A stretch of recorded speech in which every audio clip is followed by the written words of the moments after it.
Être sûr que votre enfant est né de nouveau, excusez-moi de vous choquer, il est écrit que ne compte pas sur ta propre sagesse, mais dans toutes tes voies, reconnais le Seigneur, associe-le.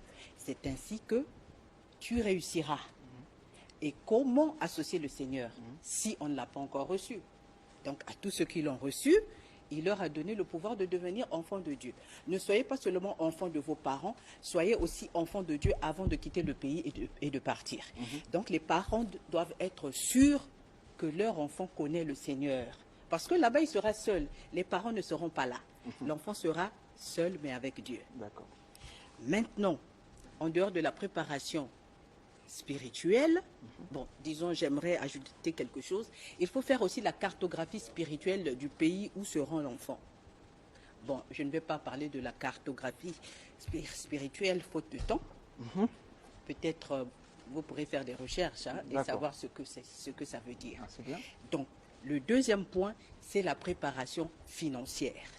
Ailleurs, certains parents sont tellement responsables que lorsque l'enfant naît, ils commencent à préparer ses études supérieures. Ils lui ouvrent un compte et commencent à épargner jusqu'à ce que l'enfant ait son bac. Et là, il n'y a pas de problème. C'est vrai qu'il peut être boursier, mais il y a ce qu'on appelle le hasard de la vie. On ne sait jamais ce qui peut arriver. Les parents peuvent décéder avant la fin des études de l'enfant.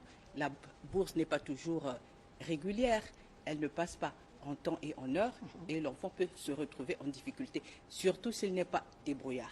Bon, ça c'est le deuxième point. Le troisième point, soyez sûr que cet enfant est émotionnellement intelligent. Qu'il est émotionnellement intelligent, qu'il se comporte aussi bien. C'est vrai, on peut être sans Jésus-Christ, mais avoir un bon comportement. Donc un enfant qui a une force de caractère, qui peut bien se débrouiller